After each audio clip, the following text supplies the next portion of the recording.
Okay everyone get ready. आज हम लोग कुछ टिपिकल क्वेश्चंस करने वाले हैं और ये टिपिकल क्वेश्चंस इंडियन कॉन्ट्रैक्ट के हैं। पहले तो ये पीडीएफ इस डिस्क्रिप्शन लिंक के, इस यूट्यूब के डिस्क्रिप्शन लिंक में रहेगा। Late us start. Ready everyone? आइए।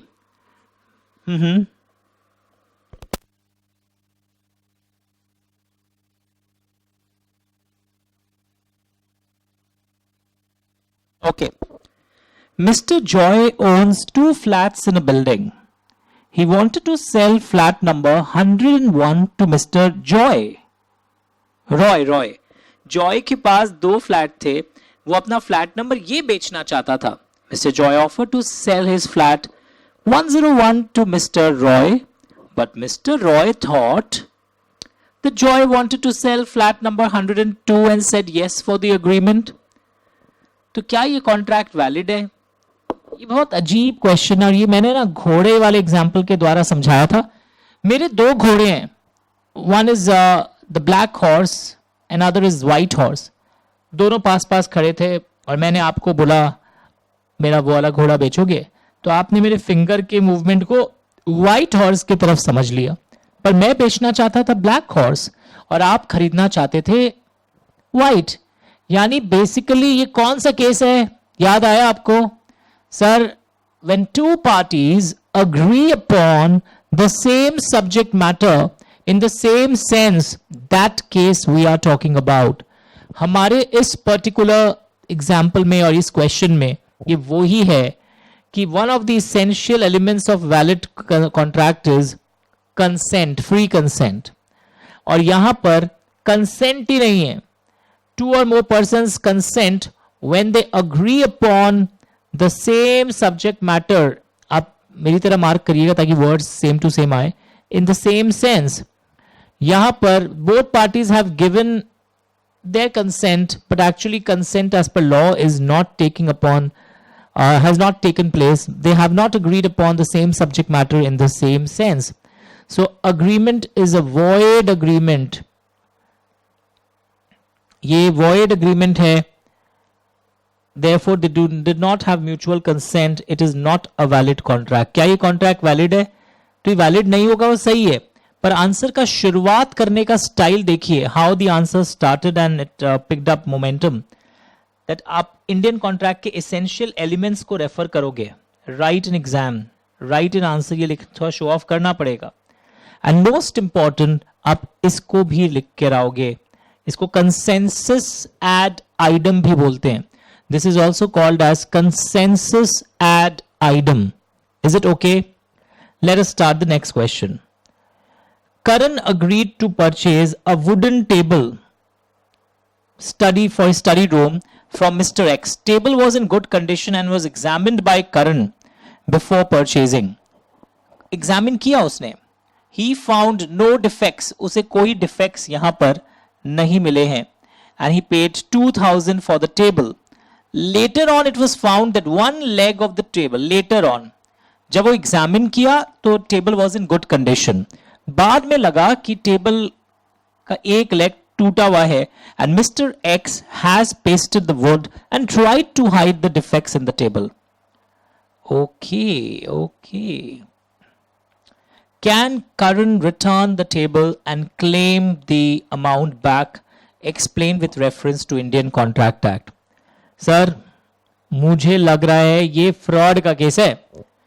सिर्फ गलत स्टेटमेंट थोड़ी दिया, हो तो दिखा दिया था टेबल, सोच के लेना चाहिए था। Active concealment of a material fact, कोई चीजें जो आपको ऑर्डिनरी इंस्पेक्शन पे नहीं मिले, आपने छुपा कर पेस्टिंग करके चकाचक कर दिया है, ये भी फ्रॉड होता है। एंड फ्रॉड का one of the essential elements, अगर आपको याद हो, one of the essential elements of a valid contract, मतलब जो आप लोग पढ़ते थे, फ्री कंसेंट होना चाहिए। और क्योंकि ये फ्रॉड से हुआ है, फ्रॉड का इंपैक्ट अगर आपको याद हो, कॉन्ट्रैक्ट वॉइडेबल होता है, आप कंपनसेशन क्लेम कर सकते हो, अपना पैसा वापस मांग सकते हो क्या? तो आइए पढ़ के देखते हैं। अ फॉल्स रिप्रेजेंटेशन, या आप लिख सकते थे when a representation of material facts are done intentionally to deceive the other party, it is termed as fraud. ये active concealment is also a type of fraud, ये आपको बताना पड़ेगा. द पार्टी इंटेंशनली कंसील्स और hides सम material facts. ये सब language मेरे साथ साथ याद करो ताकि एग्जाम के एक दिन पहले भी अगर आप इसे देख रहे हो याद हो जाएगा. When a party intentionally conceals or hides some material facts from the other party and makes sure कि उसे पता नहीं चले, then a fraud is committed. Learn, this line is a learned statement. Intentionally conceals. And when the fraud is committed, the aggrieved party, English देखो आप language match करो, aggrieved party can cancel the contract. If aggrieved party have taken some benefits, all such benefits should be returned back. If the aggrieved party has suffered losses, it should be compensated by the other party. So this contract becomes voidable, and as compensation, you can claim the amount which you have paid, and the contract can be rescinded, मतलब cancel. तो यहाँ learn वाला statement कौन सा है जो student को याद करना ही चाहिए? That is this statement, that when a party intentionally conceals some material facts and induces that other party to enter into contract, it is a fraud. And when a fraud is committed, the aggrieved party, ये सब words answers में आने चाहिए. तो जो लोग आज सुन रहे हैं उनका एग्जाम में ये फ्रेज पक्का बनेगा. When a party to a contract intentionally conceals some material facts, ये सब lines याद रखिएगा. Come to the next question. ये भी बहुत interesting है. Ramlal Birla was a big businessman of Pune city, having 2 sons and 1 married daughter. He decided to gift his house to his daughter. He called his lawyer and made a written document for such gift. Deed का document बना लिया था. The lawyer advised him to get the transfer document properly registered. Properly register होना चाहिए. When they both were going for registration, they met with an accident and both of them died. The lawyer advised to get the document duly registered. When both were going for registration, they met with an accident. यानी registration complete नहीं हुआ, daughter को document मिला and claimed the house on the basis of that document. Can she claim? Very good question. पहले तो आपको बताना पड़ता है कि agreement without consideration is a void agreement, but there are exceptions when a written and registered document is executed between the parties standing in near relation to each other, third point, and out of natural love and affection, even if there is no consideration, the contract is valid. तो यहाँ पे देखो father and daughter near relation में है, natural love है, written है, तो बताओ क्या प्रॉब्लम है यहाँ पर? बताओ. है प्रॉब्लम है, रजिस्ट्रेशन के पहले एक्सीडेंट हो गया था, रजिस्टर नहीं हो पाया, तो एक एलिमेंट मिसिंग है. क्योंकि वो चारों पॉइंट्स कंप्लाई होता है तो आपको एक्सेप्शन का फायदा मिलता है. नो कंसिडरेशन है तो भी कॉन्ट्रैक्ट वैलिड है. तो whether she can get the house as gift under Indian contract act, तो answer is she can not get, because सब कुछ था बट नॉट रजिस्टर्ड था. So she can not claim that house as a transfer by way of gift, क्योंकि gift execute नहीं हुआ था. और अगर आप उस पॉइंट का पॉइंट जाते हैं, रिटन रजिस्टर्ड सब दिख रहा है आपको, नेचुरल लव एंड अफेक्शन भी दिख रहा है आपको, parties standing in near relation to each other भी दिख रहा है. तो जब भी आप भी पढ़ रहे हो अगर घर में, इस पीडीएफ पे से हाथ चलाते रहिएगा जो आपको पीडीएफ मैंने भेजा था पहले भी. ओके, 1 2 3 4 यहां पे क्या मिसिंग है? ये लाइन मिसिंग है. तो ये सेक्शन नंबर रॉन्ग लिखा हुआ है यहां पर. ओके, कॉन्ट्रैक्ट एक्ट के नेक्स्ट क्वेश्चन पे आते हैं हम लोग. Very good question, start reading. Murthy was travelling to Manali. ये सारे टिपिकल क्वेश्चंस के कलेक्शन है एमटीपी आरटीपी को देखते हुए. All of you should do these questions. फायदा क्या होगा, एग्जाम में सोचने पे टाइम नहीं जाएगा. अगर सेम आ जाएगा आप अच्छा लिख पाएंगे. और जो लोगों का कंप्लेंट रहता है आता था पर कंप्लीट नहीं हुआ, अब ऐसी नौबत नहीं आएगी. Start reading. Mr. Murthy was traveling to Manali with his wife by bus by Himalaya Travels Private Limited. Due to some technical default in the bus, the driver has to stop the bus in a midway in a cold night. पढ़ के देखिए language को. Driver को बीच में रोकना पड़ा Midway में. Now what happened? देखिए आगे देखते हैं क्या हुआ. Driver advised the passenger to get the shelter in nearest hotel, which was at distance of only 1 kilometer from that place. The wife caught cold and fell ill due to being asked to get down, and she had to walk in cold night to reach hotel. Mr. Murthy filed the suit against Himalaya Travel for damages for personal inconvenience, hotel charges and medical treatment for his wife. Explain whether Murthy would get compensation. Language पढ़ रहे हो आप कि आपकी वो बस जो है, बेसिकली एक बात बताओ, ये ब्रीच ऑफ कॉन्ट्रैक्ट का केस है क्या? हाँ सर, ट्रांसपोर्ट वाले ने ठीक से परफॉर्म नहीं किया, हमें बीच रास्ते में उतार दिया, ओके, और बोलते जाइए होटल, तो होटल चार्जेस मेरे लग गए आपके कारण, तो यहां पर होटल चार्जेस लग गए, मेरे को पर्सनल इनकन्वीनियंस हुआ, बात सही है, पर आपकी वाइफ, सब पैसेंजर्स को सर्दी नहीं हुआ, आपकी वाइफ ज्यादा ही पूछी हुई थी, थोड़ी सी ठंडी हवाएं क्या लगी, सर्दी हो गई, तो बेसिकली ब्रीच ऑफ कॉन्ट्रैक्ट जब होता है, you can claim ordinary damages for the direct loss due to the breach. But ये जो आपने जो लंबा लंबा केस, यहाँ पे क्या क्या चीज की आपने वो मांगी है, दैट इज मेडिकल ट्रीटमेंट वाली जो बात है कि मेरी वाइफ को मेडिकल ट्रीटमेंट का दरकार पड़ गया, this can not be claimed as under Indian contract act. पर ये दोनों जो केस है ना, personal inconvenience and hotel charges, ये चलेगा. तो देखो आंसर लिखने का तरीका देखो, और ये बहुत टिपिकल है. पहले तीन चीजें हैं, क्या क्या चीजों के लिए डैमेजेस मांगा है, जब भी केस स्टडी में आता है तोड़ दीजिए, personal inconvenience, hotel charges, medical treatment. Now look here, when a contract has been broken, the party who suffers due to breach, they will claim compensation for the loss or damage caused due to the thing, due to him, which naturally arose in the usual course of things for the breach. That is, ordinary damages can be claimed. ये line आप लिख सकते थे. Ordinary damages can be claimed for direct loss due to breach. आप ordinary damages claim कर सकते थे for direct loss due to breach. पर ये सब लैंग्वेजेस आपको लिखना पड़ेगा, प्लीज प्रैक्टिस करिएगा इस वीडियो को सुनकर फिर से. ये इजी लैंग्वेज आप लिख सकते थे, और यहां पर आप ये मांगा है, पर आपको मिलेगा for personal inconvenience and hotel charges. You can not claim for the medical treatment. That is an indirect remote loss. Very interesting. Hotel charges, medical treatment ठीक है, सॉरी पर्सनल इनकन्वीनियंस ठीक है, बट मेडिकल ट्रीटमेंट के लिए आप यहां claim नहीं कर सकते, वो रिमोट लॉस या इनडायरेक्ट लॉस होगा.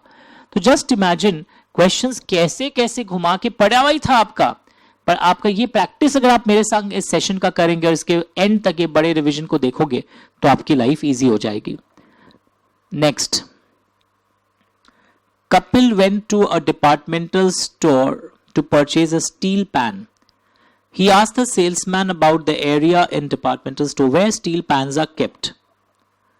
Okay, the salesman indicated him the area with instructions that the steel pans with steel pans other metal pans were also kept.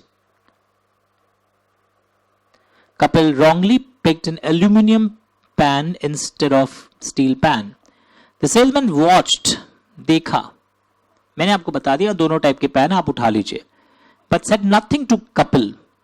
Kapil reached his house and found that the pan was not a steel pan but actually an aluminum pan. मैंने बता दिया था वहां पड़े हुए, आप दोनों type के पैन अपना ले लीजिए. कपिल के खिलाफ फ्रॉड का केस फाइल हुआ है. अब सेल्समैन बोल रहा हम तो साइलेंट थे. तो क्वेश्चन है, very good question, extremely good question, that fraud में आप एक wrong statement देते हैं intentionally about material facts and you are inducing that person to enter into contract. Active concealment is also a fraud. पर यहां question हो रहा है कि आपका सेल्समैन चुप था, आपके सेल्समैन ने कोई जवाब नहीं दिया. तो मेरा क्वेश्चन आपसे ये है कि आपका सेल्समैन चुप है एंड वो जवाब नहीं दे रहा है, क्या ये साइलेंस फ्रॉड माना जाएगा? Think about it. तो पहले तो आपको याद होगा every silence is not fraud. ये कई बार आप पढ़े हो, फ्रॉड का डेफिनेशन आपने डाला पहले, अगर आपको याद हो, या टेक्निकल पॉइंट डाला. mere silence is not fraud. Silent amounts to fraud when it is the duty of the person to speak or where the silence is equivalent to speech. ये दो केस हमने क्लास में पढ़े थे. यहाँ पे it is not the duty of the salesman to inform Kapil about his mistake. There was no fraud. Kapil was not eligible to file the suit for fraud. यानी silence का point आपने बहुत अच्छे से समझाया यहाँ पर। साइलेंस अमाउंट्स टू फ्रॉड, ये लाइन लर्न है, आपको याद आ रहा है ऐसे केसेस हमने पढ़े थे। तो ये सब आंसर्स में ऐसे जब वो डायरेक्ट क्वेश्चन आपको मैंने प्रिपेयर कराया था, does every silence amounting to fraud, all of you have done, very very important question. But यहां पर जब इसकी कोई ड्यूटी भी नहीं है एंड मोर ओवर यहां ऐसा केस भी नहीं है, जैसे कई बार क्या होता है आप किसी को पूछते हो I want to buy your horse, is your horse of sound mind, and if you don't reply I will assume your horse is sound. आप यहां चुप रह गए जबकि हॉर्स अनसाउंड था, आपने कुछ गलत बोला नहीं, पर यहां चुप रहना भी फ्रॉड माना जाएगा। बट मेरा जो ये वाला एग्जांपल था, सेल्समैन से आपने पूछा पेन का है, उसने बता दिया हाँ दोनों टाइप के पेन है भाई, ठीक से ले लेना। वो जब आप ले रहे थे वो देखा है कि वो गलत पेन आप सिलेक्ट कर रहे हैं, अब उसकी ड्यूटी नहीं है वो जा जाके आपके पीछे दौड़ दौड़ के बोलेगा। तो ये लर्न वाला स्टेटमेंट है। Did you understand this particular question? तो इस तरह बहुत सारे अच्छे क्वेश्चंस के कलेक्शन हमने आज कर लिए हैं। Next very good question again, joint promises यानी वेराइटीज ऑफ एरियाज हम लोग कवर कर रहे हैं। ये सब इंडियन कॉन्ट्रैक्ट के ही है ना? यस। आइए स्टार्ट रीडिंग। जॉइंट प्रोमिसर का एक अच्छा question. X, Y and Z jointly borrowed 1,50,000 from A. The whole amount was repaid to A by Y. हाँ, तो यानी कि joint promises are jointly and severally liable, but चाहे तो एक आदमी से भी वो रिकवर कर सकता है promisee, and then that joint promiser will recover from other co-promisers his share. Now यहाँ पे क्वेश्चन है can Y recover contribution from X and Z? मैंने हिंदी में बता दिया। क्वेश्चन में एक अजीब अजीब पार्ट्स है, देखो क्वेश्चन के ये parts. Legal representative X are liable in case of death of X, yes legal representatives liable होगा, फिर वाई के साथ एंड जेड के साथ ए के प्रति लायबल होगा, बट लीगल रिप्रेजेंटेटिव्स की लाइबिलिटी का एक अपर कैप है up to the extent of the property inherited. Y can recover, whether Y can recover the contribution from the assets if the Z becomes insolvent, तब क्या होगा? हाँ, जितना recover हो पाएगा होगा, बाकी वरना उन लोग पर्सनली बेयर करेंगे। आइए एक एक करके देखते हैं। यानी पहला पॉइंट जो मैंने आपको बोला था, जॉइंट प्रोमिसर्स, इजी लैंग्वेज लिख सकते थे, JP are jointly and severally responsible. Okay, this is very simple. फिर आप लिख सकते थे the promiser may compel every joint promisor to contribute equally to the performance. If any of the joint promisor makes a default, remaining joint promisors bear the loss arising from such default equally. Equally उन लोग loss को bear करते हैं। तो ये भी learn type का language था, वो एक से भी ले सकता है, प्रोमिसी एक जॉइंट प्रोमिसर से भी ले सकता है, और एक अगर चुका देता है तो वो बाकी दोनों से मांगेगा अपना अपना शेयर, और अगर कोई डिफॉल्ट कर जाए तो फिर बाकी इक्वली बेयर करेंगे। तो यहां पे मेरा क्वेश्चन क्या है? Y can recover the contribution from this because they are joint promisers. Legal representatives are liable to pay to Y. However, legal representative is only liable to the extent of the property of the deceased person received by him. ये भी learn category का, बहुत लोग इस line को भूल जाते हैं। Y can also recover the contribution from Z's assets. कोई प्रॉब्लम नहीं है, आप इंसॉल्वेंट तो आपके एसेट से रिकवरी होगी, फिर भी रिकवरी नहीं हो पाती है तो वो लॉस को इक्वली शेयर करेंगे। But did you understand this typical question? Again ये लीगल रिप्रेजेंटेटिव्स वाला लाइन लोग पढ़ के डर गए। हाँ, लीगल रिप्रेजेंटेटिव से आप रिकवर कर सकते हैं to the extent of property inherited by him, आप उसके एसेट से भी रिकवर कर सकते हैं। Now look here, read this question, है इजी पर पढ़ने का स्टाइल देखो। विकास, क्वेश्चन दिख रहा है आपको? विकास aged 16 years was studying in engineering college। बहुत अजीब क्वेश्चन है, 16 साल का बच्चा पहुंच गया। On 19th March he took a loan of 2 lakhs from Rahul for the payment of his college fees and agreed to pay on 30th May। विकास के पास assets हैं 15 लाख के। On due date Vikas fails to pay back the loan to Rahul. Rahul now wants to recover the loan from his assets. Decide whether he would succeed. Try to understand. ये एक minor है, okay, और minor ने loan लिया है, तो इसमें दो चीजें आपको पता, minors agreement is void ab initio, but if necessaries are supplied to a minor, तो ये education loan is a necessary, तो ये रिकवर अप हो सकता है उसके प्रॉपर्टी से, उससे पर्सनली रिकवर नहीं होगा। तो पहले तो आप इसमें शो ऑफ कर सकते हो वो वाली बात, person is competent when he is of the age of majority, sound mind and not disqualified. और मेजॉरिटी को आप समझा दिए 18 years of age, यानी 16 साल को आप दिखाओगे कि वो मेजर नहीं है। यानी आप जब भी केस स्टडी लिखो, जितना आप पॉइंट्स उसमें एक्सप्रेस कर सको, of course in limited time, ऐसा नहीं हो कि एक ही आंसर में सारा टाइम लग गया हो, पक्का। तो minor is incompetent to contract and any agreement with him is void. Minor is not personally liable, language याद रखना, minor is not personally liable to pay for the price of the necessaries supplied to him. The liability of minor is only to the extent of minor's property. तो यहां पर एक आप show off और कर सकते थे based on principle of quasi contract. तो यानी एक चीज हमने क्या देखा इस केस स्टडी के दौरान कि जब हम लोग सीधा माइनर ये बताओगे भी माइनर क्यों बोला जा रहा है कि वो 18 साल कंप्लीट नहीं हुआ है, ये लाइन लोग लिखना भूल जाते हैं। This is again a line, competency, parties कौन कॉम्पिटेंट है और ये नेसेसरीज। यानी जब आप आंसर्स अपना कल आज आप एग्जाम सपोज कल देने जा रहे हो और आज आप सुन रहे हो, तीनों विंग आंसर में कवर करना। ओके, टाइम मैनेजमेंट बहुत जरूरी है। इतना बड़ा बड़ा आंसर्स भी मत लिखना कि आप एक ही क्वेश्चन अटेम्प्ट करके आए, आपको 5 में तो 5 मिलेगा पर 100 में भी कहीं स्कोर 5 ना रह जाए। Okay, now look at this one.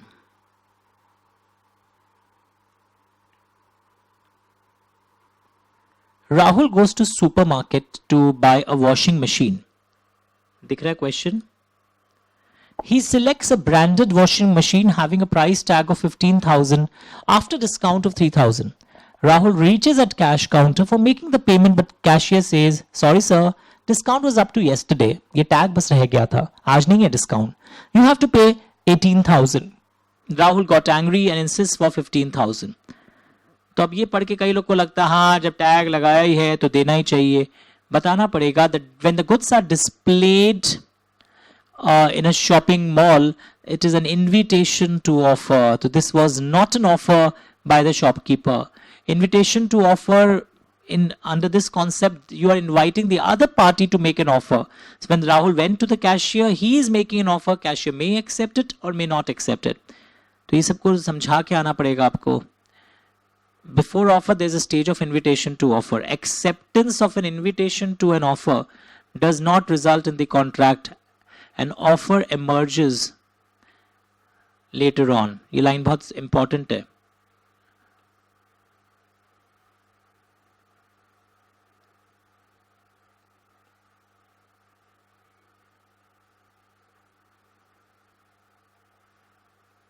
तो बेसिकली क्वेश्चन आप पहले भी पढ़े थे पर अच्छे तरीके से घुमा दिया। यानी इसमें आप ऑफर और इन्विटेशन टू ऑफर वाला जो कॉन्सेप्ट नहीं होता था कि a contract emerges when an offer is accepted and other essential elements are present.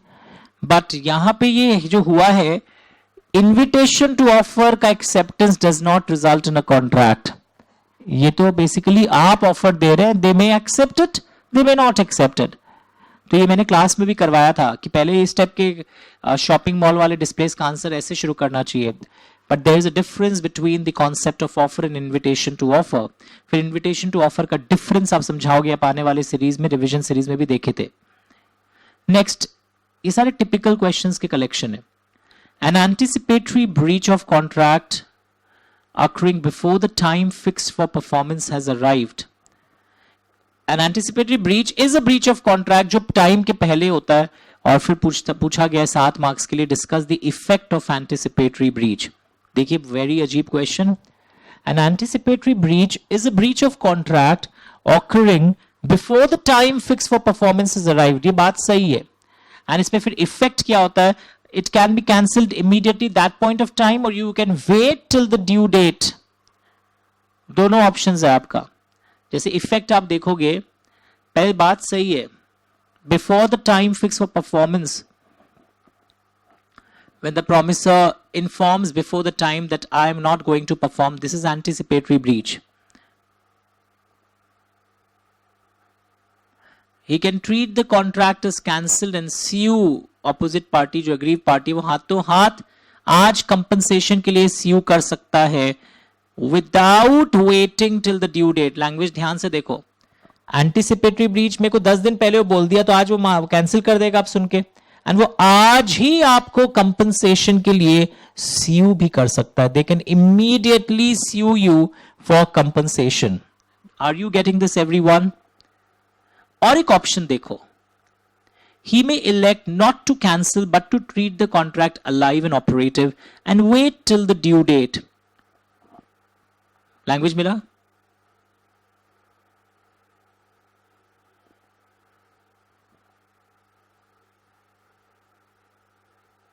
तो ये दो मेन ऑप्शंस आपको इसमें याद रखना पड़ेगा.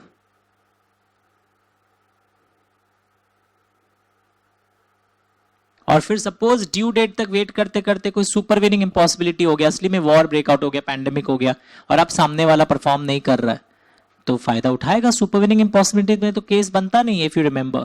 तो यहां वही बात लिखा हुआ था. But did you understand this anticipatory breach का इफेक्ट? हम आज ही केस फाइल करके आपके खिलाफ कंपनसेशन का केस फाइल कर सकते हैं, इट्स फाइन, या मैं वेट भी कर सकता हूं ड्यू डेट तक. चलिए, this is again a very good question. ये रोहन वाला क्वेश्चन पढ़ना शुरू करो. यानी हर एरिया से एमटीपी आरटीपी में इस टाइप के क्वेश्चंस मॉडल पेपर्स हैं. Start reading about agreements and restraint of trade. चलो, I will just wait for you. पढ़ना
for any type of loss minor की कोई लाइबिलिटी यहां पर नहीं होती है.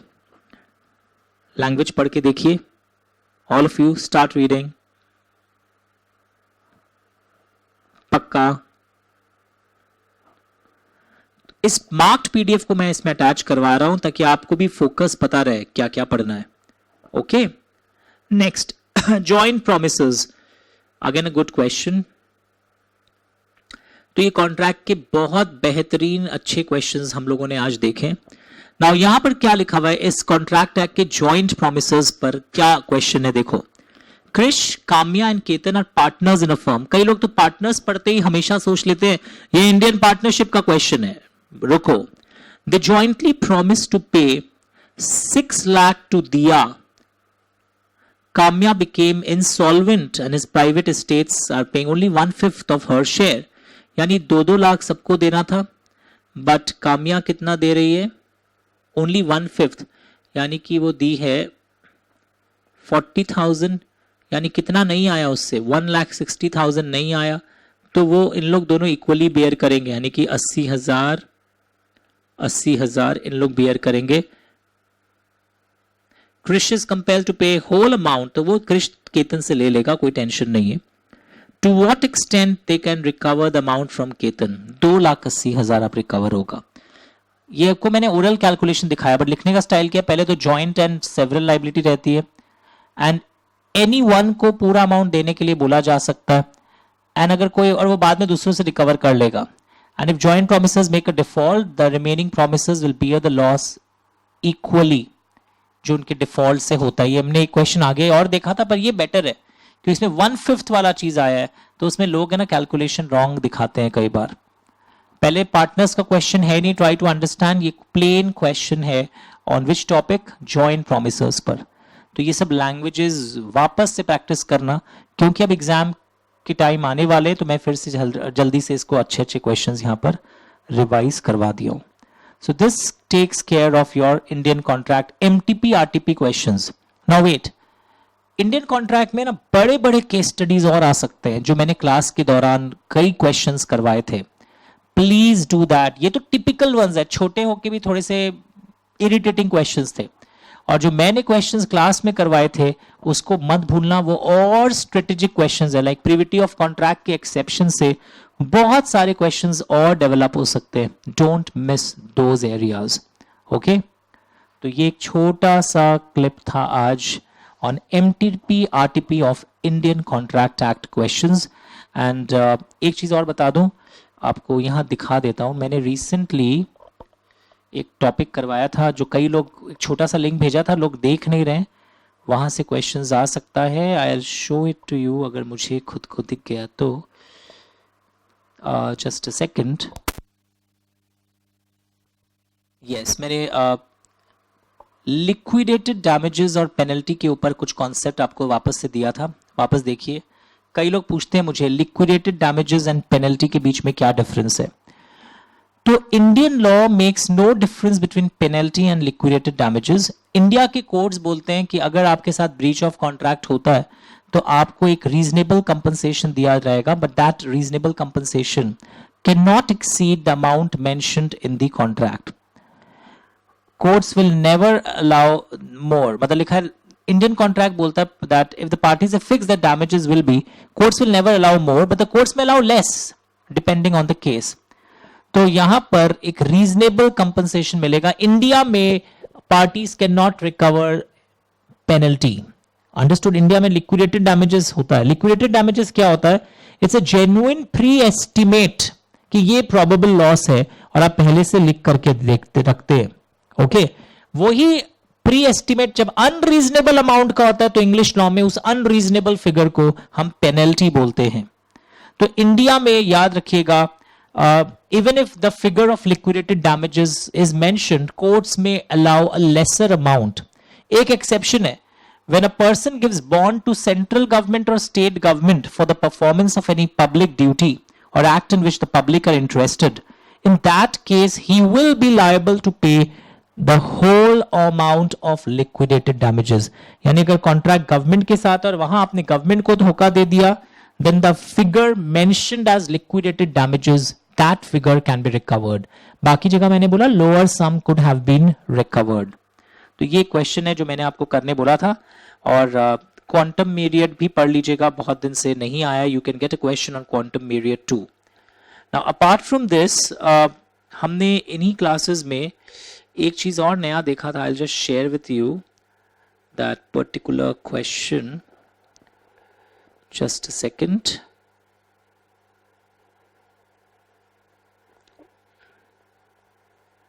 जाइएगा मत, यहीं पर रहिएगा. एक क्वेश्चन है जो 2022 के एग्जाम में आया था. It same question can be repeated. Let us check and please see the playlist column. एक बार सब रोक कर प्लेलिस्ट कॉलम जरूर देखिएगा, वहां भी बहुत सारे क्वेश्चंस हैं प्लेलिस्ट कॉलम के अंदर. अनदर गुड क्वेश्चन, मैंने एक तो पीडीएफ लगाया था शायद यहाँ पर. Just a second.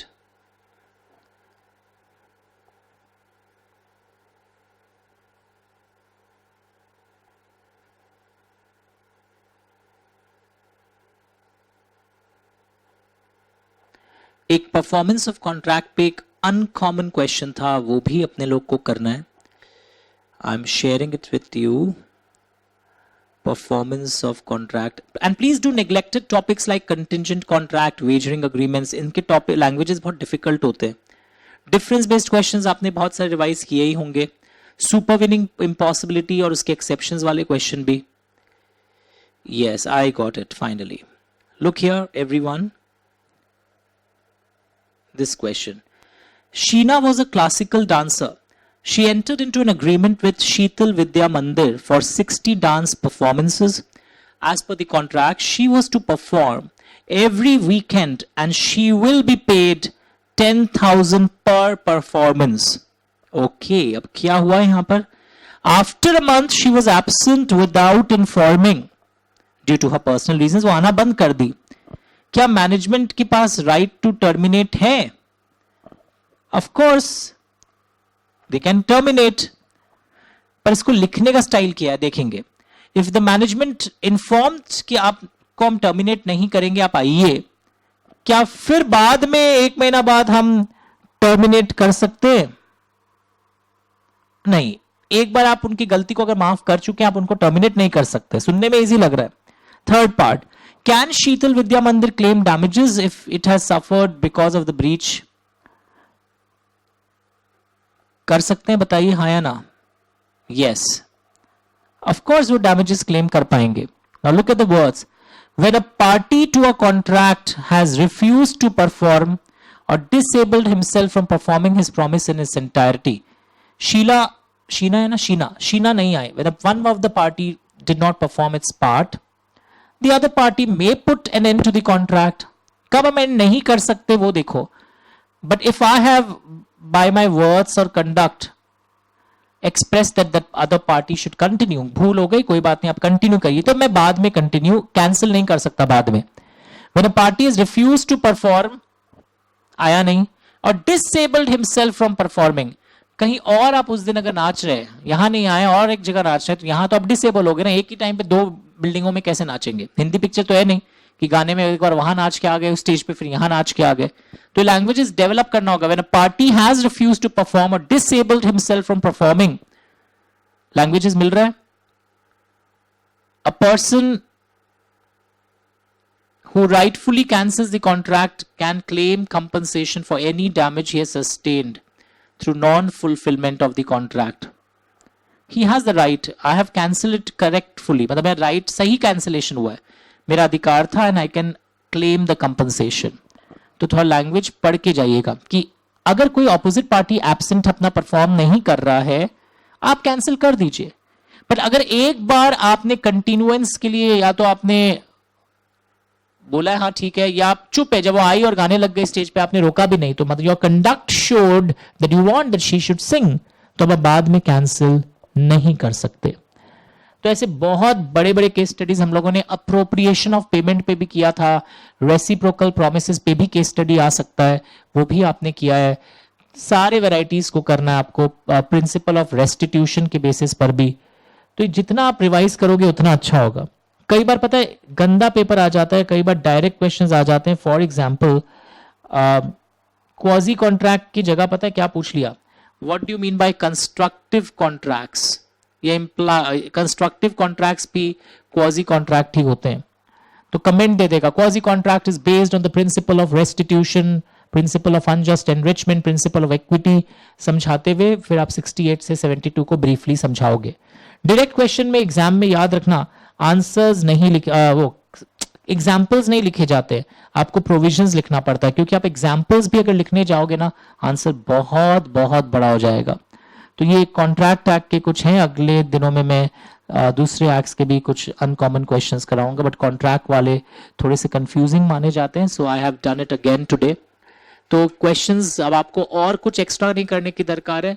मेरे मार्क्ड पीडीएफ, मेरे क्वेश्चंस, मेरे मॉक टेस्ट के क्वेश्चंस करिए, आपका अच्छा हो जाएगा. Thank you so much.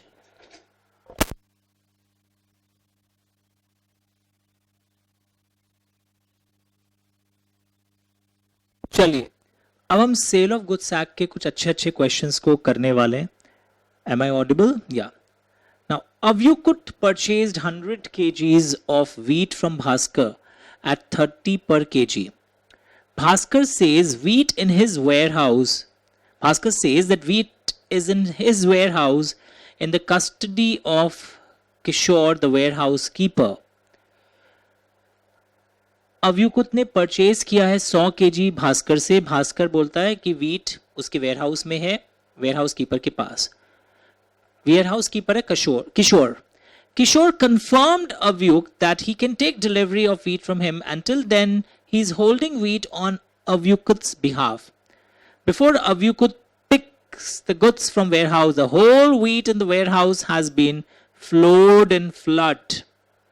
Now Avyukut wants his price on the contention that no delivery has been done by the seller. मुझे पैसा दे दीजिए, मुझे तो डिलीवरी, इस कंटेंशन पर खेल रहा है. वैसे आप बोलोगे सेल होते ही तो ओनरशिप पास हो जाती है, जिसका ओनरशिप है उसी का रिस्क है, वो सब मैं भी जानता हूं, आप भी जानते हैं. पर यहां क्वेश्चन किस बेसिस पे पूछ रहा है आपको, वो बोलता है पैसा दे दो क्योंकि डिलीवरी नहीं हुआ. वेदर अव्युकुत व्यूज आर करेक्ट. इसमें डिलीवरी को समझाना पड़ेगा आपको कि डिलीवरी 3 टाइप से होते हैं, actual delivery, constructive and symbolic. यहां जो केस है ना कि warehouse person has acknowledged that he is holding goods on your behalf, चाहे एक्चुअल कोई चेंज फिजिकल कस्टडी में नहीं हुआ है, बट व्हेन समवन एक्नॉलेजेस कि वो गुड्स होल्ड कर रहा है. लैंग्वेज देखो, when delivery is effected without any change in custody और actual possession, that is called constructive delivery. Is delivery by acknowledgement. It usually takes place when a person in possession belonging to the seller acknowledges to the buyer that he is holding on buyer's behalf. ये सब learn category की चीजें हैं, तो price वो नहीं मांग पाएगा. मोर ओवर आप लिख सकते थे कि जैसे ही ओनरशिप ट्रांसफर हो जाता है तो रिस्क भी ऑटोमेटिकली ट्रांसफर हो जाता है. Start reading.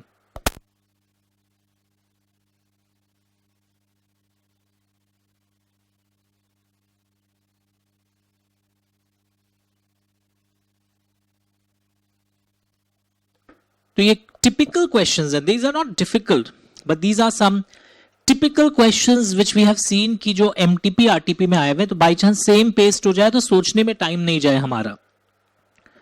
So will you be in a position to do it now? पक्का. मैंने क्लास में जो करवाए और हायर स्टैंडर्ड के थे, ये वाले टिपिकल हैं थोड़े से, तो ये अभी मैं लास्ट के दिनों में आपको वापस से करने बोल रहा हूं मेरे साथ साथ. और जो अभी आप सुनोगे ना वो याद भी रहेगा एग्जाम में, क्योंकि अभी आप इन दिनों बहुत सीरियस हो, एग्जाम पास आने वाला है. Look here, sale by sample. X is a retailer in a shop dealing in toys for children. Once he purchased from a wholesaler number of toy cars in a sale by sample. पहले तो ये click आपको हुआ, यहाँ कुछ होने वाला है.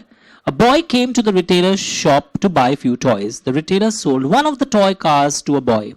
When the boy tried to play with it, it broke into pieces because of manufacturing defect. यानी आपकी goods में defect था, and the boy was injured. X, the retailer, was liable to pay compensation to that child because the child got injured in his shop. Due to this incident, retailer in turn sued the wholesaler. कि आप दीजिए, आपके कारण हमको loss देना पड़ा, आप हमको आप कंपनसेट करिए, और उसने सेल बाय सैंपल से खरीदा था, तो बताओ can he claim compensation from the wholesaler? Because goods में एक डिफेक्ट था, गुड्स मर्चेंटेबल नहीं थे ऐसे सिचुएशन में, और हो सकता है डिफेक्ट उस समय उसको नहीं पता चला रीजनेबल एग्जामिनेशन पे। कई बार डिफेक्ट लेटेंट डिफेक्ट भी होते हैं जो बाद में पता चला, वो जब यूज कर रहा था कस्टमर, ट्रायल रन ले रहा था, तब पता चला।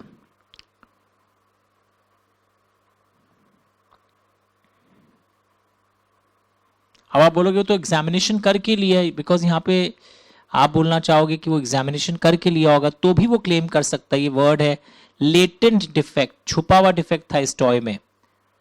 लग रहा होगा आपको क्वेश्चन सेल बाय सैंपल का है, पर यहां पे निकला क्या, मर्चेंटेबिलिटी का, कि गुड्स में डिफेक्ट है जो एग्जामिनेशन पे नहीं पता चल रहा है। इस टाइप के आंसर्स में आपको सोचना पड़ता है, तो इस सिचुएशन में we can claim compensation.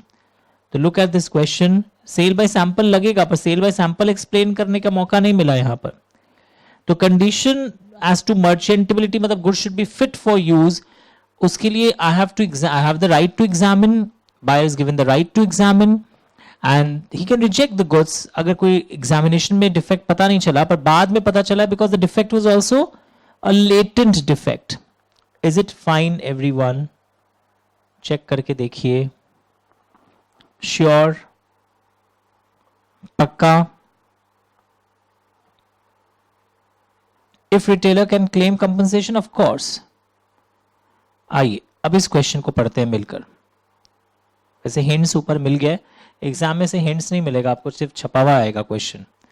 Sohan is a trader in selling of wheat.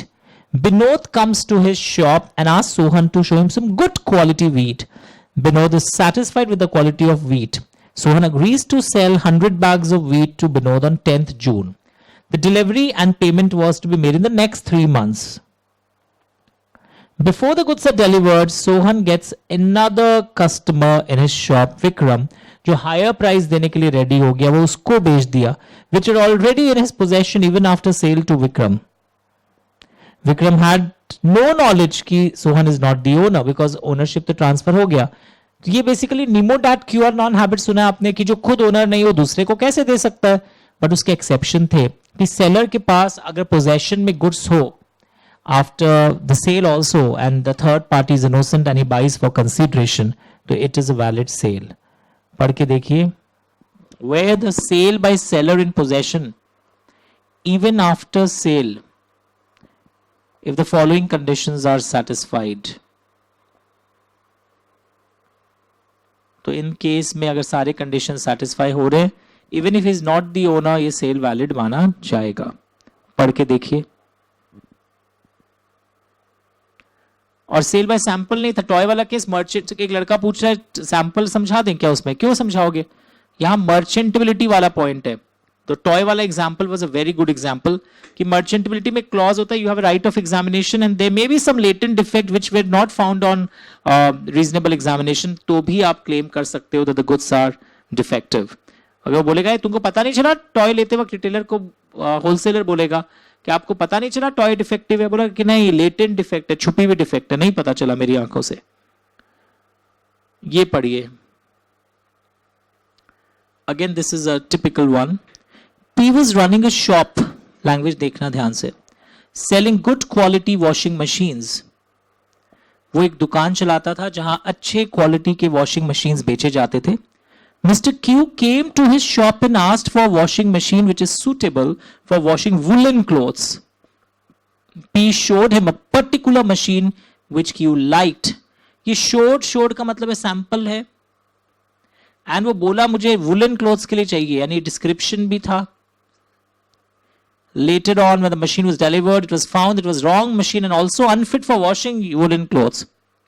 He immediately informed about the wrong delivery of the wrong machine. He refused to exchange, that contract was complete after delivery. अब हम change नहीं करेंगे। क्या ये कर सकता है ऐसा? गलत कर रहा है वो आदमी सेलर।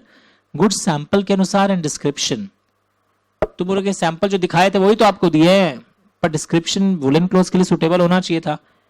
तो यहां पर दोनों में से एक भी सेटिस्फाई नहीं हो, the buyer can cancel the contract.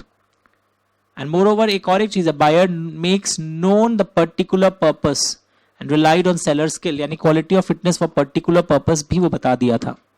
तो इस केस में इम्प्लाइड कंडीशन का ब्रीच भी हुआ है। He can repudiate the contract, claim the refund of the price, या वो क्या बोलेगा बताओ, मेरे को एक दूसरा वॉशिंग मशीन सही वाला भी दे दीजिए, ये भी क्लेम कर सकता था। पढ़ के देखिए please sale of goods act के इन 3 क्वेश्चंस जो अच्छे क्वेश्चंस हैं, तीनों को पढ़िए। तीनों ऑप्शंस उसके पास हैं। Sure everyone? चेक करो। तो जितना आप केस स्टडी सुनते और पढ़ते हैं ना, उतना राइटिंग पैटर्न बेटर होता है। तो you must watch these at 1.5x speed last के दिनों में।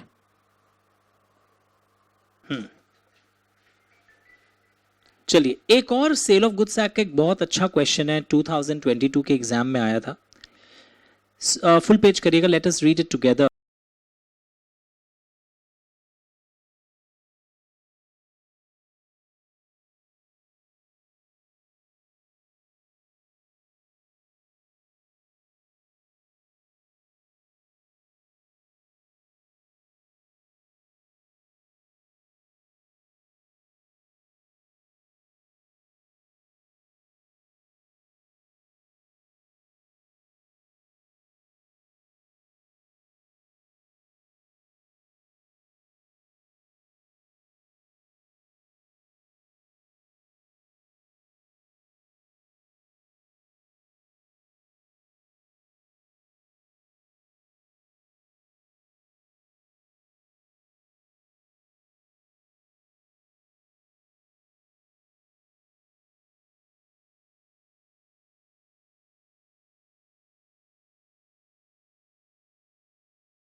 ना, हाँ,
this is a case of agreement to sell as certain conditions are yet to be performed. कुछ कंडीशंस अभी भी यहाँ पर बाकी थे परफॉर्म करना, तब ये बैंगल को उस टाइप से जो हमने चुना है या डिजाइन फाइनलाइज हुई है, जब आप रेडी कर देंगे तब ओनरशिप ट्रांसफर होगी। सिर्फ प्राइस को देख करके अरे प्राइस आ गया आपने दे ही दिया, तो उससे ओनरशिप कभी डिटरमिन नहीं होता। आपने कई रिवीजन क्लासेस में सुना था पहले और आगे भी सुनेंगे। सो ये बहुत टिपिकल क्वेश्चन है, same may be repeated very soon, must prepare at once. तो इससे एक चीज और हमें सीख मिलती है, कई क्वेश्चंस में ऐसा होता है आपको लगता है कि ओनरशिप कंप्लीट हो गया, बट प्राइस को देखकर प्राइस का payment is not a condition जिससे आप ओनरशिप के ट्रांसफर को डिसाइड कर सके. पॉज कर लेना, इस आंसर को पढ़ भी लेना. ओके एवरीवन, पॉज करिएगा. रूपल जी एक बार आप भी. तो हम लोगों ने सेल ऑफ गुड्स एक्ट के बहुत सारे क्वेश्चंस देखे, बट मैं आपको वापस बोल रहा हूं जो क्लास में मैंने क्वेश्चंस कराए थे वो और हायर स्टैंडर्ड के थे. सो ये टिपिकल इजी होके भी आपको ट्रबल कर सकते थे आज वाले क्वेश्चंस. क्लास में जो केस स्टडीज राइटिंग पैटर्न हम लोगों ने देखा है वो और हायर स्टैंडर्ड के थे. इफेक्ट ऑफ सबसेल का क्वेश्चन हो या इंप्लाइड कंडीशंस के क्वेश्चन हो. So do everything, watch the playlist revision periodically. It's very very important. Playlist column Amit Bachhawat के चैनल का जरूर देखिएगा. फोन नंबर आपको पता होगा 9830259002. रिवाइंड कर लेना फिर से अगर आप फोन नंबर मिस कर दियो. एड्यू दोस्त ऐप भी डाउनलोड करना है आपको. और अगर क्लास अच्छा लगा हो तो कमेंट सेक्शन में कमेंट भी दीजिएगा. Thank you so much.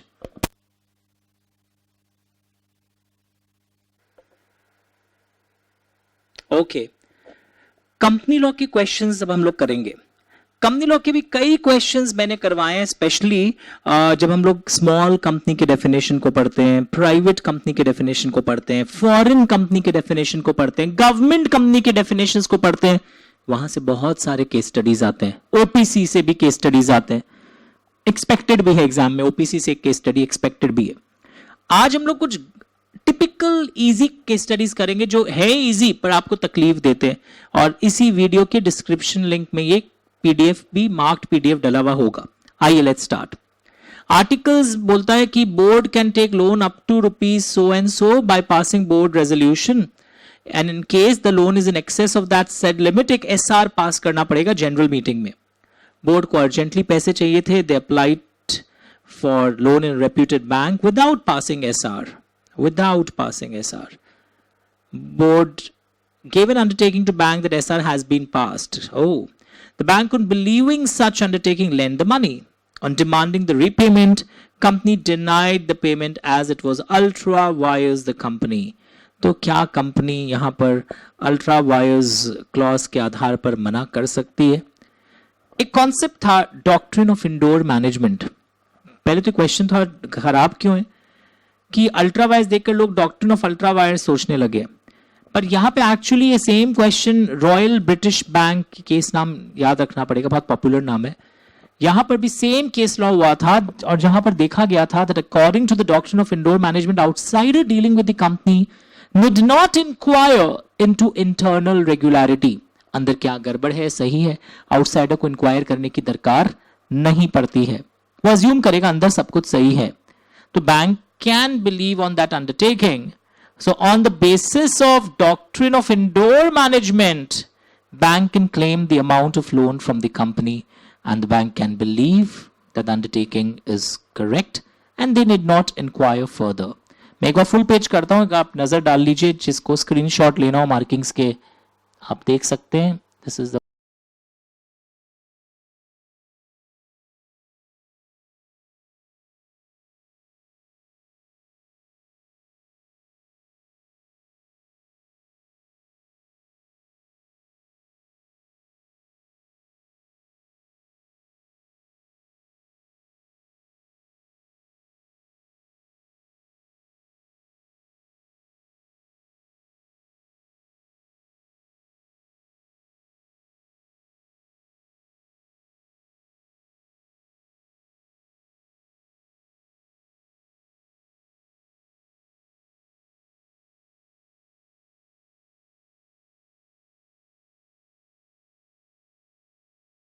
किस तरह घुमा के पूछा गया. Let us analyse. Mr. Sunny sold his business of cotton production to a cotton production company private limited in which he held all the shares except one which was held by his wife. ये और उसकी पत्नी hold कर रहे थे. He is also the creditor in the company for a certain amount. He got the insurance of the stock of cotton of CPL private limited. Oh, he is also the creditor of the company. Very uncommon question. He got insurance of the stock. अपने नाम में company के stock का insurance करवा लिया, खुद के नाम में नहीं करवाया. After 1 month, all the stock were destroyed, and Mr. Sunny filed the claim for such loss from the insurance with the insurance company क्या इंश्योरेंस कंपनी उसको देगा कि पॉलिसी तो इसीलिए लिया है? तो यहां पर पहले आपको बताना पड़ेगा, in the case of Salomon versus Salomon and company limited, a company has a separate legal existence distinct from its members. उसके बाद एक केस के नाम आपको बताने पड़ेंगे, according to Macaura versus Northern Assurance company limited. Learn this name also, इस नेम को पढ़िए। अ मेंबर और creditor does not have any insurable interest in the property of the company. Members or creditors cannot claim ownership in the property of the company. They don't have any insurable interest in the company. ये lines याद करना होगा कि किसी भी member या creditor का company के प्रॉपर्टी में ओनरशिप क्लेम नहीं हो सकता, because company is a separate entity distinct from shareholders. Members and creditors do not have any insurable interest, ये वर्ड्स आने चाहिए आंसर में, in the property of the company. So on the basis of above both are separate, so उसके कोई insurable interest नहीं हो सकते, तो इंश्योरेंस कंपनी उसे नहीं देगा, क्योंकि इंश्योरेंस कंपनी उसी को देता है जिसका कोई इंश्योरेबल इंटरेस्ट होता है। यहां पर ऐसा कुछ भी नहीं है। मैं फुल पेज करता हूं, आप देखिए एक बार।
This is one of the finest question you can get, और ये बहुत ही अच्छा क्वेश्चन है।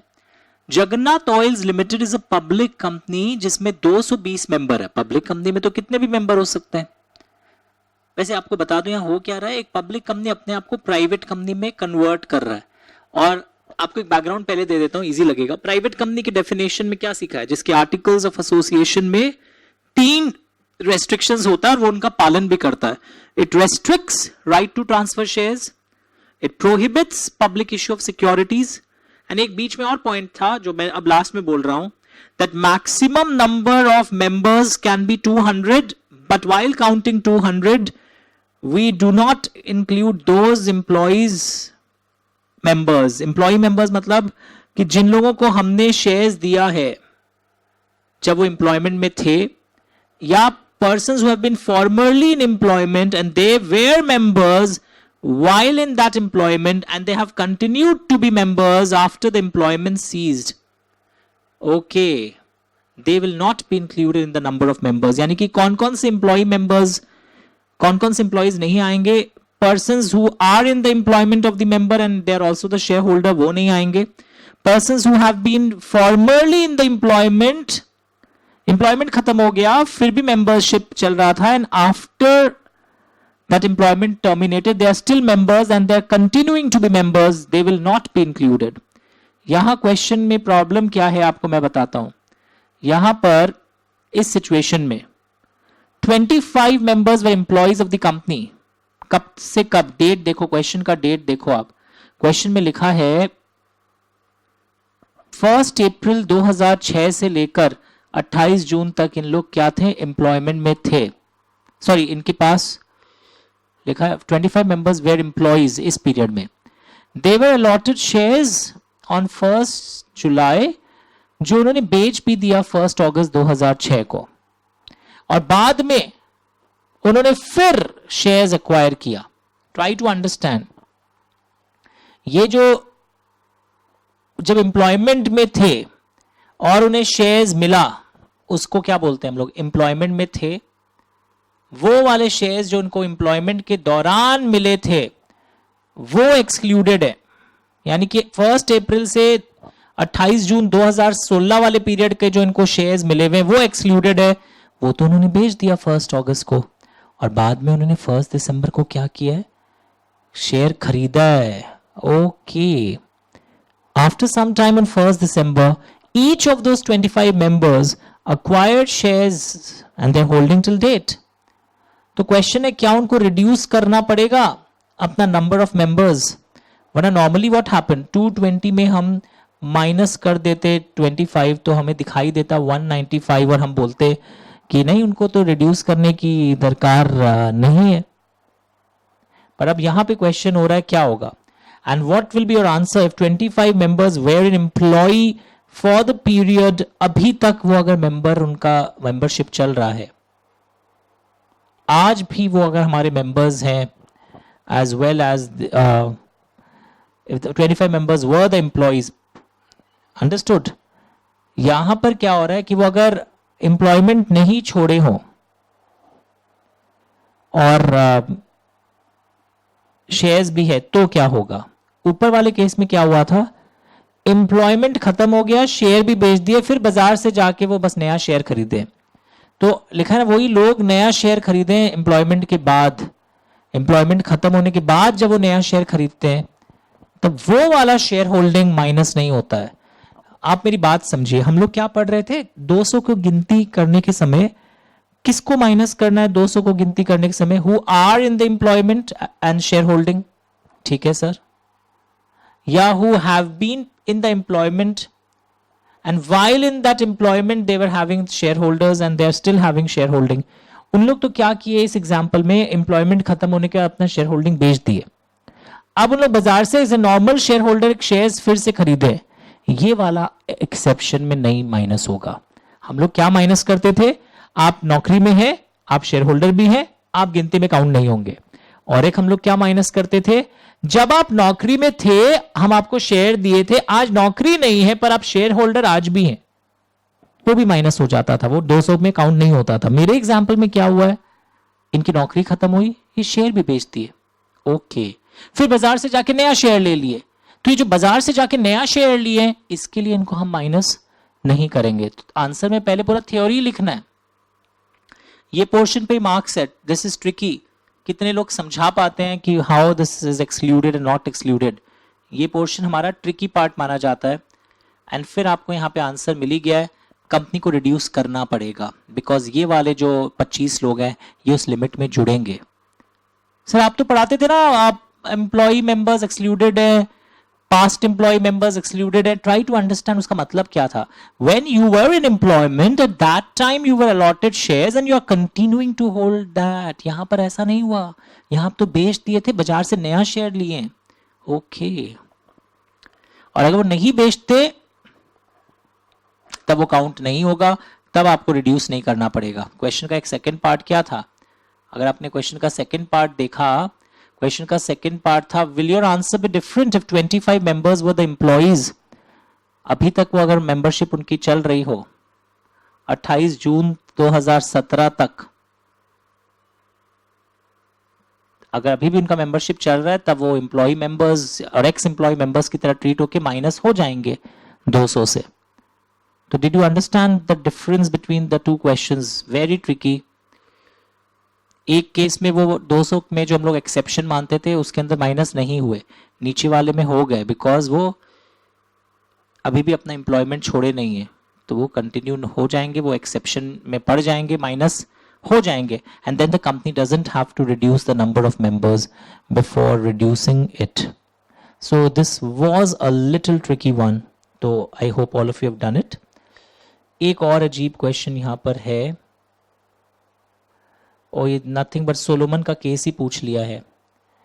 कॉर्पोरेट व्हील का एक जो केस स्टडी था, and lifting of corporate veil के जो क्वेश्चंस होते हैं, Dinshaw Maneck ji Petit, Gilford motor company, Daimler tyre and Continental, या बोनस कम देना पड़े इसलिए आपने अपने प्रॉफिट्स कम कर दिए, ये सब वाले क्वेश्चंस जो लिफ्टिंग ऑफ कॉर्पोरेट व्हील के, they are also very very important. तो इस पीडीएफ में हमने बहुत से टाइप के टॉपिक्स देखे. पार्टनरशिप के क्वेश्चंस भी इस पीडीएफ में गए हैं. Very interesting. Non registration of firm पे क्वेश्चन गया, आप देखोगे इसको घर जाकर. अब ये बहुत सिंपल है, हम होमवर्क लेंगे. एक ट्रांसफर ऑफ इंटरेस्ट का क्वेश्चन भी गया है, जरूर पॉज करके देखोगे. और ये डायरेक्ट क्वेश्चन मैंने पार्टनरशिप के रिवीजन के दौरान करवाना है, करवाया था पहले भी, फिर आप वीडियो में देखोगे. Mode of settlement of partnership accounts एक अनकॉमन क्वेश्चन है. एंड जब पार्टनरशिप डीड ड्राफ्ट करते हैं, किन चीज़ों का ध्यान में रखना चाहिए? स्टैंपिंग, अगर इमूवेबल प्रॉपर्टी है तो writing stamped and registered under registration act. तो एक बार पढ़ लेना इस पॉइंट को. एंड एक्सपल्शन ऑफ पार्टनरशिप पे एक ठो गंदा सा क्वेश्चन है जो हमने कई बार सुना है. तो moral of the story, lifting of corporate wheel पे केस स्टडीज आते हैं. मैं बार बार बोल रहा हूँ, मेरे बुक को निकाल के एक बार क्रॉस चेक करना मैं किन क्वेश्चन की बात कर रहा हूँ. आपने इंपॉर्टेंट भी मार्क किया होगा अगर क्लास की है. और एलएलपी से सिंपल केस स्टडी घुमा के आ सकता है, पर मुझे बार बार लगता है फ्रॉड वाले क्वेश्चंस एलएलपी के मिस मत करना. इनकॉर्पोरेशन रिसेंटली आया था तो it may not come. Small LLP का डेफिनेशन मिस मत करना. एंड अमेंडमेंट्स बोल के जो क्लासेस, और मैंने कुछ cessation of a partner in LLP, ये सब जो टॉपिक्स थे वो भी मिस मत करिएगा. Let's hope for the best.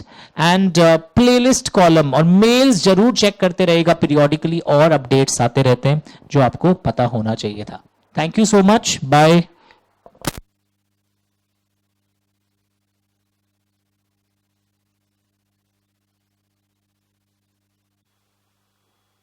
Okay, now there is another good question जो अभी हम लोग एक साथ में मिलकर पढ़ते हैं. ये आरटीपी 2022 में भी आया था. A enters into a contract with B that A sells his house, that he sells his house for rupees 1 lakh to B. They both sign an agreement. If B uses the house for gambling purposes, then B shall pay 50,000 for it. B agreed to this. However, after a year of sale, B started the gambling in that house. Can A claim 50,000 from B? Discuss with reference to Indian Contract Act. Again, a very typical bad question. मैं वापस पढ़ रहा हूं. A enters into a contract with B that 1 lakh में घर बेचा जाएगा.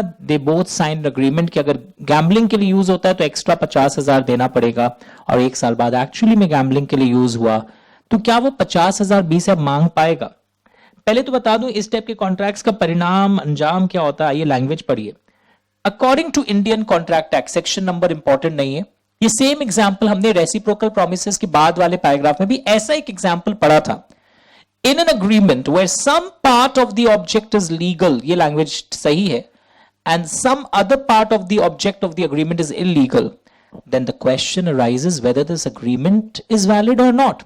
If some part of the object of the agreement is legal, मेरे संग संग याद करो, and some part is illegal, whether this agreement is valid or not. So now if you can separate the legal part and the illegal part, then lawful part is enforceable, but the unlawful part is void. In the given case, A sells the house to B. This is a valid transaction. Consideration be valid and enforceable hai. However, the agreement to pay 50,000 for the gambling game, this is void.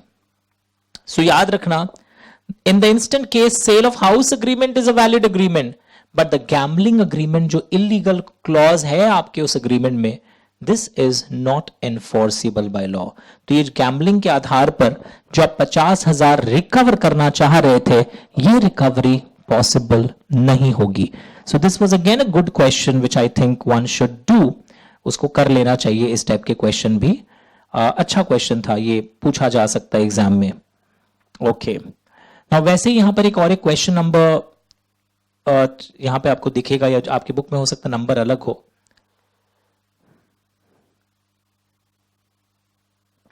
Chandan was suffering from some disease and was in great pain. He went to Dr. Jhunjhunwala, whose consultation fees was 300. Doctor agreed to treat him, but on the condition कि आपको 5,000 का promissory note मुझे देना पड़ेगा. वो बेचारा doctor पे dependent था. रिलेशन ऐसा था कि डॉक्टर जो डोमिनेट कर रहा है मुझे मानना पड़ रहा है. He signed the promissory note and gave it to the doctor. On recovering, he refused to honor the promissory note. Can the doctor recover the promissory note under the Indian Contract Act? Very good question. तो ये पढ़ के आपको पहले तो पता चल गया ये अनड्यू इन्फ्लुएंस का केस है and it is voidable. Of course, पर लिखने का स्टाइल आप देखोगे आंसर्स में कैसे लिखा जाता है. पहले तो अनड्यू इन्फ्लुएंस को डिफाइन कर दिया आपने, फिर deemed to be in dominant position कब माना जाता है ये भी यहां पे समझाया गया है. तो when an agreement consent is caused by undue influence, it is voidable at the option of the aggrieved party. Okay, so Chandan signed the promissory note under undue influence, hence Jhunjhunwala cannot recover the amount of promissory note, but can claim his normal consultation fees from Chandan. 300 रुपया है वो आप recover कर सकते हैं, but ये 500 रुपए की नोट जो बात हो रही थी ये पॉसिबल नहीं है. This is not possible. पक्का. उसी तरह देखिए एक क्वेश्चन नंबर 5, ये भी मुझे अच्छा लग रहा है. Mr. Singhania entered into a contract with Mr. Sonu to sing in his hotel for 6 weeks on every Saturday and Sunday. Mr. Singhania promised to pay 20,000 for every performance. Sonu performed for 2 weeks, but on 3rd week his mental health was bad, so did not come to sing. Singhania terminated the contract. Okay, अब क्या होगा वो देखते हैं. Can Mr. Singhania terminate the contract with Mr. Sonu? कर ही सकता है. अगर 4th week में आया and Singhania allows him to perform without saying anything, हाँ अगर वो कंटिन्यू करवा देता है तो बाद में कैंसिल नहीं कर सकता है. And what would be of answer if Mr. Sonu sent Mr. Mika on his place in the 3rd week and Singhania allows him to perform without saying anything? यानी कि आप थर्ड पर्सन से accept कर रहे हैं चीजों को. तो look at the answer. Very good question. मैं ये आंसर आपको दिखाना चाहूंगा. सेक्शन नंबर जरूरी नहीं है. It appears from the nature of the case that it was the intention of the parties that any promise should be performed by the promisor himself, then such promise must be performed by the promisor. When the promisee accepts performance of the promise from a third person, Mika से आप गाना सुनवाने लगे, then he cannot again file case against the promisor कि तुम नहीं आए. तो if Mr. Sonu could not perform the contract, then Singhania can repudiate, because ये ऐसी पर्सनल क्वालिटी वाली चीज है, हम दूसरों से गाना क्यों सुनवाएंगे? I can cancel it. In the second situation, Mr. Singhania allowed Mr. Sonu to perform in the 4th week without saying he had given his assent. Now he cannot terminate. But हम damages claim कर सकते हैं. Termination allowed नहीं है. But damages can still be claimed. ये line answer लोग भूल जाते हैं कि मैं terminate नहीं कर पाऊंगा, but I can still claim damages from Sonu. In case Mr. Singhania allows Mr. Mika to perform in the 3rd week without saying anything by conduct, Singhania had given his assent for performance by third party. Then he cannot terminate nor claim any damages. Okay. अगर हमने performance third party से ले लिया है तो बाद में हम डैमेजेस भी क्लेम नहीं कर पाएंगे मिस्टर सोनू से। Understood everyone? तो ये एक अच्छा क्वेश्चन था जो हमें वापस से याद दिला देता है, प्रैक्टिस करने में हेल्प भी करता है। Now, इसी तरह let me see if something else, अगर मुझे कुछ अच्छे क्वेश्चन लगते हैं तो मैं आपको करवाना चाहूंगा। Just a second, I think most of the other things we have already done. Just a minute. LLP private company, हाँ वो क्वेश्चन कंपनीज एक्ट में कई क्वेश्चंस हम लोग और देखेंगे। तो ये कॉन्ट्रैक्ट एक्ट के कुछ अच्छे क्वेश्चंस थे यहां पर। एक क्वेश्चन जब मैं पार्टनरशिप कराऊंगा वहां पे भी दिखाना चाहूंगा इस क्वेश्चन को।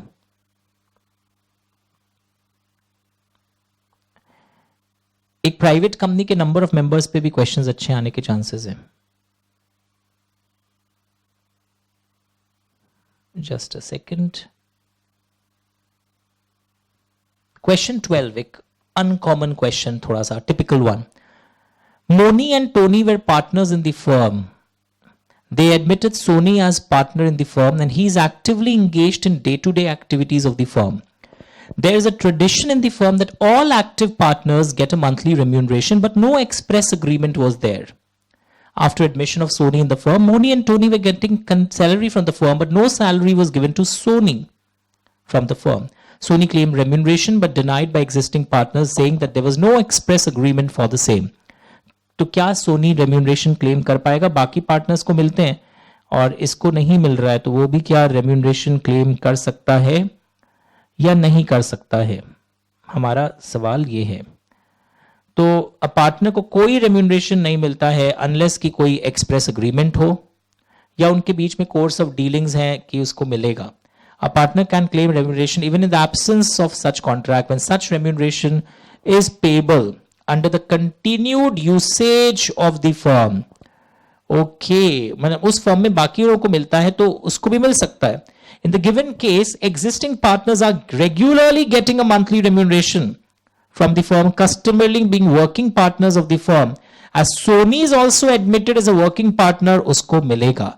चाहे एक्सप्रेस अग्रीमेंट नहीं है, but if this continued this practice is followed in this firm कि जो वर्किंग पार्टनर्स होते हैं उनको सबको मिलता है, तो इसको भी मिलना चाहिए। तो इसलिए जितना आप इस टाइप के क्वेश्चंस को सॉल्व करते हो, आपके वहां पे एग्जाम में रॉन्ग होने की प्रोबेबिलिटी कम हो जाती है। तो look at this language. Soni claimed his remuneration, पहले तो लिखा हुआ they were partners active. There is a tradition that all active partners get remuneration. तो ये ट्रेडिशन के अनुसार चाहे एक्सप्रेस अग्रीमेंट नहीं है but still he will get this type of thing. पक्का? एक चीज कल प्रॉब्लम हो गया था वीडियो में, इसमें वो क्वेश्चन फिर से आपको यहां दिखलाना चाहूंगा। Yesterday there was a problem in the audio. Just a second. कल हम लोग एक क्वेश्चन कर रहे थे, ये question number 5 sale of goods act का, कि मैं एक ज्वेलरी शॉप में गया था और मैंने सेल्स गर्ल को बोला था मुझे diamond bangles with Ruby stones चाहिए। उसने बोला हमारे पास रूबी स्टोन्स वाले नहीं है, आप रेड स्टोन्स वाला पसंद कर लीजिए, हम उसमें रूबी लगा देंगे। तो कुछ बातें हो रही थी, उन्हें हमें बहुत सारे डिजाइन दिखाए और आप अगर स्पेशल डिजाइन पसंद करते हैं आपको हम चेंज करके दे देंगे, पर वो चेंज नहीं कर पाया, बैंगल की डिजाइन नष्ट हो गई और फिर वो बोलता है एक्स्ट्रा कॉस्ट दीजिए तब आपका डिजाइन ठीक होगा। ये क्वेश्चन कल हमने देखा था। इसके आंसर को मैं ऑडियो वापस दे रहा हूं बिकॉज कल के उस वीडियो में थोड़ा सा प्रॉब्लम था, इसलिए मैंने आज री रिकॉर्ड किया हूं। Whether Sonal can recover the amount from the jeweller, तो यहां पर एंड आंसर क्या पढ़ने को आया, that ownership is transferred from the seller to the buyer in the case of sale, but when the transfer is to take place at a future date or subject to some conditions, that is an agreement to sell. ये case, हमारा जो case है वो agreement to cell है because हमें कुछ conditions का पालन करना था। वो गुड्स फ्यूचर गुड्स है। अभी हम खरीदने गए थे डायमंड एंड रूबी स्टोन, वहां डायमंड एंड रूबी स्टोन था नहीं, वहां डायमंड एंड रेड स्टोन था, हम रेड में रूबी बदलाव करके चेंजेस लाएंगे। तो ये अग्रीमेंट टू सेल का केस है, अभी ओनरशिप ट्रांसफर हुआ नहीं है, ओनरशिप मेरे पास गया ही नहीं है, I can cancel this agreement to sell and recover the price, क्योंकि मेरे अनुसार वो प्रोडक्ट रेडी नहीं हुआ है। एंड आप मेरे सब एक्स्ट्रा कॉस्ट नहीं मांग सकते, मैंने आपको ऑलरेडी पूरे पैसे दे रखे थे। तो ये क्वेश्चन की कल ऑडियो में प्रॉब्लम थी, आई हैव री रिकॉर्डेड फॉर यू। पीडीएफ सब डिस्क्रिप्शन लिंक में मिल जाएगा आपको, ये सारे मई 22 के एग्जाम में आया हुआ था, सीए के एग्जाम में। नाउ एक और चीज जो मैं आपको यहां कल दिखला रहा था, जब टिपिकल क्वेश्चंस बहुत सारे कर रहे थे, इस वीडियो में भी शायद आवाज का प्रॉब्लम हुआ था, तो I am just re recording कि कंपनी एक सेपरेट एंटिटी होता है, member and creditor do not have any insurable interest in the property of the company. Learn कर लेना इस लाइन को, members and creditors can not claim ownership in the property of the company. Case का नाम है Macaura versus Northern Assurance company limited. तो you must learn. और ये क्वेश्चन मैं वापस रिपीट करने के लिए खोला हूं, ये क्वेश्चन दो आरटीपीज में आया। The same question can be asked in your exam, corporate number of members का, कि प्राइवेट कंपनी में हम इंप्लॉय मेंबर्स हटाते हैं, एक्स इंप्लॉय मेंबर्स हटाते हैं, यानी कि उन इंप्लॉइज को मैंने शेयर्स तब दिया था जब वो इंप्लॉइज थे, और आज वो इंप्लॉइज नहीं है पर उनके पास शेयर होल्डिंग है, वो वाले इंप्लॉय मेंबर्स और एक्स इंप्लॉय मेंबर्स हटेंगे। इस एग्जाम्पल में क्या हुआ था कि वो इंप्लॉय मेंबर्स शेयर बेच के निकल गए, अब वो इंप्लॉयमेंट से भी निकल गए, अब वो नया शेयर फिर से खरीदे हैं, तो ये वाला शेयर 200 के क्वांटम से एक्सक्लूड नहीं होगा। 200 के क्वांटम से क्या एक्सक्लूड होता था? इंप्लॉय मेंबर्स, जो इंप्लॉय हैं, मेंबर हैं। एक्स इंप्लॉय मेंबर जब वो एम्प्लॉयमेंट में थे तब शेयर दिया गया था, आज वो एम्प्लॉयमेंट में नहीं है पर फिर भी वो शेयर रख रखे हैं। यहां ऐसा नहीं हुआ था इस एग्जाम्पल में। So it's a very good question, I am repeating that you must have done. तो आज हमने 2-3 अच्छे क्वेश्चंस फिर से देखे। पार्टनरशिप में एक्सप्रेस एग्रीमेंट नहीं है तो भी रेम्यूनरेशन दिया जा रहा है, बिकॉज उस फर्म में एक कस्टम है कि सारे वर्किंग पार्टनर्स को मिलता है, तो बेचारे इसको क्यों नहीं मिलेगा? तो ये टाइप के इंफॉर्मेशंस आपको पढ़ पढ़ के डेवलप करने पड़ेंगे। और वो जो अग्रीमेंट में एक ऑब्जेक्ट आपका वैलिड है, लीगल है, एक illegal, and if you can separate it, it is very much valid. Okay, all the best, see you tomorrow again.